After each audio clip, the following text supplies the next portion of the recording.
नमस्कार विद्यार्थी मित्रांनो, आता नुकतंच एमपीएससीने कंबाईनची जाहिरात दिलेली आहे। ह्या जाहिरातीमध्ये महत्त्वाची पोस्ट आहे एसटीआय हे पद तसं बघितलं तर ऑफिशियल जॉब आहे। या पदाची माहिती आपण या व्हिडिओच्या माध्यमातून घेणार आहे। विशेष म्हणजे या पदासाठी महिलांना खूप चांगली संधी आहे। सो हा व्हिडिओ शेवटपर्यंत बघा आणि तुमच्या फॅमिलीमध्ये ग्रुपमध्ये मित्रांमध्ये कोणी जर स्पर्धा परीक्षेची तयारी करत असाल तर त्यांना ह्या व्हिडिओची लिंक नक्की शेअर करा।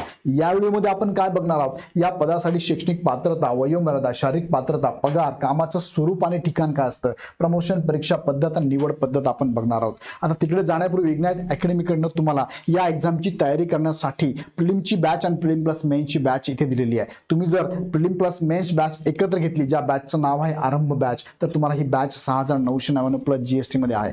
त्याचबरोबर तुम्हाला फक्त प्रिलिमची बॅच घ्यायची असेल तर प्रिलिमची बॅच सुद्धा तुम्हाला अवेलेबल आहे, फक्त आणि फक्त 5999 प्लस जीएसटी मध्ये। या बॅच मध्ये तुम्हाला प्रत्येक विषय सेपरेट शिकवला जाईल, पीडीएफ नोट्स तुम्हाला इथे अवेलेबल केल्या जातील, त्याचबरोबर तुम्हाला टेस्ट सिरीज सुद्धा इथे अवेलेबल असणार आहे। सो त्यासाठी काय करा, इग्नाइट अकॅडमीचा ॲप खाली डिस्क्रिप्शन मध्ये लिंक दिली आहे, ॲप डाउनलोड करून डायरेक्ट परचेस करू शकता। त्यानंतर ही जी ॲड आली, आता ही जाहिरात आली, ह्या जाहिरातीमध्ये आपण थोडक्यात बघूया की ही जाहिरात 2025 ची आहे, गट ब ची आहे। टोटल पदसंख्या यासाठी आलेली आहे 282 आणि याची एक्झाम कधी होणार आहे, 9 नोव्हेंबर 2025 ला याची एक्झाम घेतली जाणार आहे। आता यामध्ये जर बघितलं तर एसटीआयच्या पदाची माहिती आपण थोडक्यात घेऊया। एसटीआयला वेतन किती असतं, एसटीआय पद हे अराजपत्रित गट ब चं पद आहे। वेतन श्रेणी तुम्हाला 38,600 पासून 1,22,800 जवळपास असं म्हटलं तरी चालेल, 55,000 पर्यंत सॅलरी तुम्हाला इथे मिळत असते। आणि तुम्हाला नियुक्तीचं ठिकाण कुठं असतं, राज्य शासनाचं जीएसटीचं जिथे ऑफिस असेल महाराष्ट्रामध्ये त्या ठिकाणी नियुक्तीचं ठिकाण आहे। मात्र तुम्हाला ऑफिशियल जॉब आहे, तुम्हाला जास्त हेप्टिक काम इथे नसणार आहे,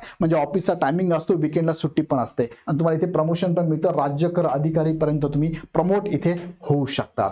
त्यानंतर पदसंख्या आणि आरक्षण जर बघितलं तर या ऍड मध्ये तुम्हाला टोटल 279 पद आलेली आहे, 279। यामध्ये जर आपण आरक्षण नुसार बघितलं तर एससी ला 78 जागा आहे, एसटी ला 3 जागा आहे, विजेला अ ला 11, ब ला 11, क ला 9, ड ला 13 जागा आहे। त्यानंतर इतर मागास प्रवर्ग म्हणजेच ओबीसी साठी इथे जागा आहेत 93 जागा, एसबीसी साठी आहेत जागा 12, त्यानंतर एससी बीसी साठी टोटल जागा आहे 25 आणि ईडब्ल्यूएस ला जागा आहे टोटल 24 आणि ओपन साठी अराखीव पद जी आहेत ना ती एक पण नाही, बघा अराखीव पद एक पण नाही, टोटल आरक्षित पदच आहे 279। अशी एकूण ऍड आली 279 पदासाठी, म्हणजे ओपन साठी जागा नाहीच आहे इथे, लक्षात घ्या। त्यानंतर तुम्ही जर बघितलं समांतर आरक्षण कोणाला आहे, समांतर आरक्षण बघितलं सर्वसाधारणसाठी या कॅटेगरीनुसार ह्या जागा आहेत।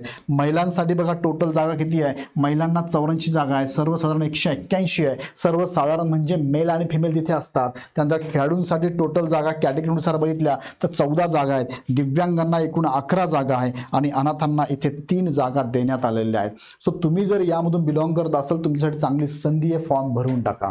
त्यानंतर पुढे घेऊन जर तुम्हाला मी फॉर्म भरण्याचा कालावधी किती आहे, तर फॉर्म भरण्याचा कालावधी 1 ऑगस्ट पासून ते 21 ऑगस्ट पर्यंत, म्हणजे 21 दिवस तुम्हाला फॉर्म भरण्यासाठी दिलेला आहे।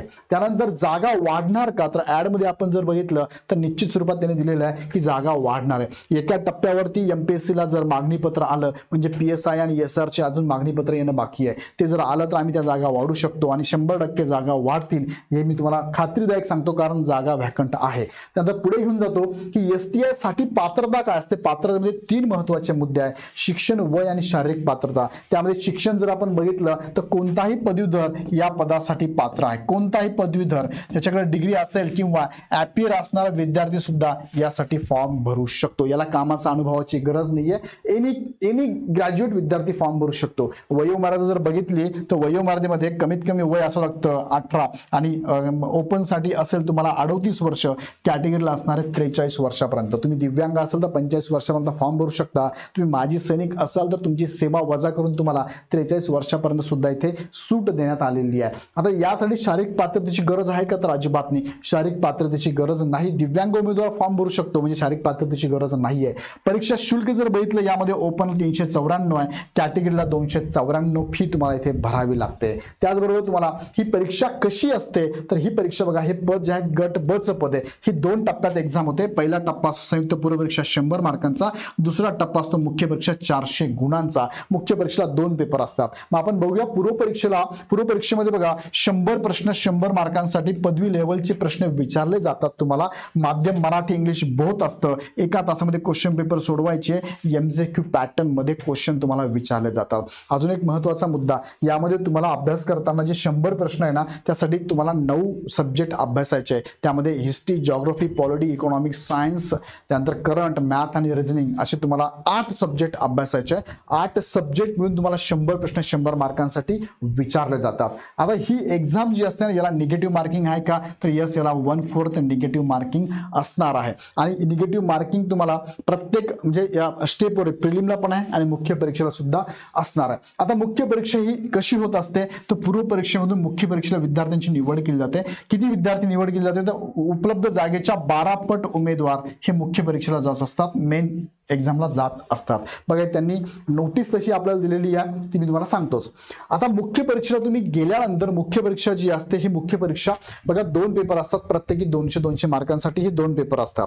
आता यामध्ये तुम्हाला पहिला पेपर मराठी प्लस इंग्लिशचा असतो, जे की 50 प्रश्न असतात, 100 मार्कांसाठी असतं. 12वीच्या लेवलचं मराठी असतं, पदवीच्या लेवलचं इंग्लिश असतं. एका तासामध्ये क्वेश्चन पेपर सोडवायची, MCQ पॅटर्न आहे. दुसरा पेपर जो आहे तो सामान्य अध्ययनचा पेपर, 100 प्रश्न 200 मार्कांसाठी, पदवी लेवलचा अभ्यासक्रम तुम्हाला करायचा आहे. क्वेश्चन पेपर दोन्ही लँग्वेज मध्ये एका तासामध्ये सोडवायचा, MCQ पॅटर्न आहे आणि याला सुद्धा निगेटिव्ह मार्किंग 1/4 लागू असणार आहे. आता मुख्य परीक्षेला निगेटिव्ह मार्किंग आहे का, तुम्हाला मी आता सांगितलं 1/4 निगेटिव्ह मार्किंग असणार आहे. आता STI ची मुलाखत असते का, तर STI ला मुलाखत नसते. मग निवड पद्धत कशी होत असते, तर निवड पद्धत मध्ये तुम्हाला फक्त मुख्य परीक्षेत 400 मार्क काउंट केले जातात, पूर्व परीक्षेचे मार्क काउंट केले जात नाही. 400 मार्कांवरती डायरेक्ट तुमचं STI म्हणून सिलेक्शन होत असतं. आता निवड करत असताना पूर्वमधून मी तुम्हाला सांगितल्याप्रमाणे पूर्वमधून मुख्यला जात असताना साधारणतः उपलब्ध जागेच्या 12 पट उमेदवार निवडले जातात. जर फॉर एक्झाम्पल जागा असेल 200 जागा जर STI च्या असेल तर मुख्य परीक्षेला किती विद्यार्थी जातील, तर 12×2 म्हणजे 2400 विद्यार्थी फक्त मुख्य परीक्षेला जातात. बाकीच्या विद्यार्थ्यांना पुढच्या वर्षी परत तयार करावं लागते. त्या विद्यार्थ्यांना इथे AT-KT वगैरे असं काही काउंट केलं जात नाही.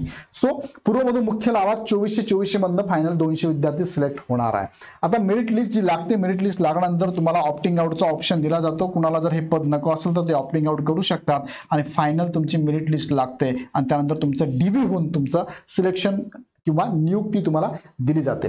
आता कट ऑफ काय लागतो, एखाद्या विद्यार्थ्याला प्रश्न पडतो, सर पूर्व परीक्षेमधून मुख्य परीक्षेला जाण्यासाठी मला पूर्व परीक्षेला किती मार्क पडले पाहिजे आउट ऑफ 100. त्यासाठी मी तुम्हाला पाठीमागचे काही कट ऑफचे कट ऑफ दाखवतो. बघा, पूर्व परीक्षेचा कट ऑफ जर बघितला 2024 ला 62.50 आहे, 23 ला 54.25 आहे, 22 ला 61 लागलेला आहे. मग सेफ टार्गेट तुम्हाला जर ठेवायचं असेल तर 100 पैकी 65 मार्कांचं टार्गेट पूर्वीला ठेवायला पाहिजे. मग आता हे टार्गेट ठेवत असताना अभ्यास सुद्धा तसा तुम्हाला करावा लागणार आहे. तर मुख्य परीक्षेचा जर बघितली 400 पैकी कट ऑफ जर बघितला 2023 चा 277, 22 चा 276, 50 आहे, 21 चा 278, 50 आहे. सेफ स्कोर ठेवायचा असेल 400 पैकी 280 मार्क तुम्हाला टार्गेट ठेवावं लागतील. त्यानुसार अभ्यास करावा लागेल, तर तुमचं सिलेक्शन STI म्हणून होऊ शकतं. यासाठी बघा STI ची जबाबदारी काय असते, तर GST आणि व्हॅट कर संकलनाद्वारे देखरेख ठेवणं, कर चोरी थांबवण्यासाठी दप्तर तपासणी छापे, व्यापाऱ्यांची नोंदणी व कर वसुली, व्यापारी करदात्यांची संवाद साधणं, वरिष्ठ अधिकाऱ्यांना तपशील अहवाल सादर करणं, शासनाच्या महसूल धोरणाची अंमलबजावणी करण्याचं काम ह्या STI पदाचं असतं.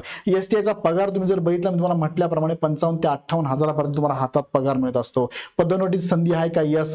STI पासून तुम्ही नायब तहसीलदार अधिकारीपर्यंत जाऊ शकता. बघा, उपकर अधिकारी, राज्यकर उपायुक्त आणि इंटरनल एक्झाम देऊन तुम्ही विभागीय आयुक्त पदावर सुद्धा जाऊ शकतात. खूप चांगलं पद आहे. तुम्हाला ऑफिशियल जॉब असणार आहे, जास्त हेप्टिक काम नसणार आहे. यासाठी तुम्हाला तयारी करायची असेल तर इग्नाइट अकॅडमीची ही प्रिलिमची बॅच, प्रिलिमची पण आणि प्रिलिम प्लस मुख्यची बॅच तुमच्यासाठी अवेलेबल आहे. ह्या दोन्ही बॅचेस तुम्हाला प्रॉपर शिकवतील, प्रॉपर तुम्हाला नोट्स असणार आहे, प्रॉपर तुम्हाला टेस्ट सिरीज असणार आहे. ह्या सगळ्यांचा फायदा करून घेण्यासाठी आता लगेच कामाला लागा, कारण जाहिरात आलेली आहे आणि 9 नोव्हेंबरला तुमची एक्झाम होणार आहे. आता विचार केला तर जुलै, ऑगस्ट, सप्टेंबर, ऑक्टोबर, नोव्हेंबर 4 महिने किंवा 3.5 महिने तुमच्या हातात आहे. आणि या 3.5 महिन्यामध्ये प्रॉपर अभ्यास करायचा असेल तर ही बॅच जॉईन करा. बॅच जॉईन करण्यासाठी इग्नाइट अकॅडमीचा ॲप डाउनलोड करून डायरेक्ट परचेस करा. ॲपची लिंक खाली डिस्क्रिप्शनमध्ये दिलेली आहे. किंवा काही अडचण असेल तर आमच्या हेल्पलाईन नंबरला कॉल करा आणि विशेष माहिती घेण्यासाठी आमच्या टीमला कॉल करा. आज पण व्हिडिओ आवडला तर लाईक करून चॅनल सबस्क्राईब करा आणि अजून तुमच्या मनात काही प्रश्न असतील कमेंट बॉक्समध्ये नक्की टाका. पुन्हा व्हिडिओ नेक्स्ट व्हिडिओमध्ये. धन्यवाद.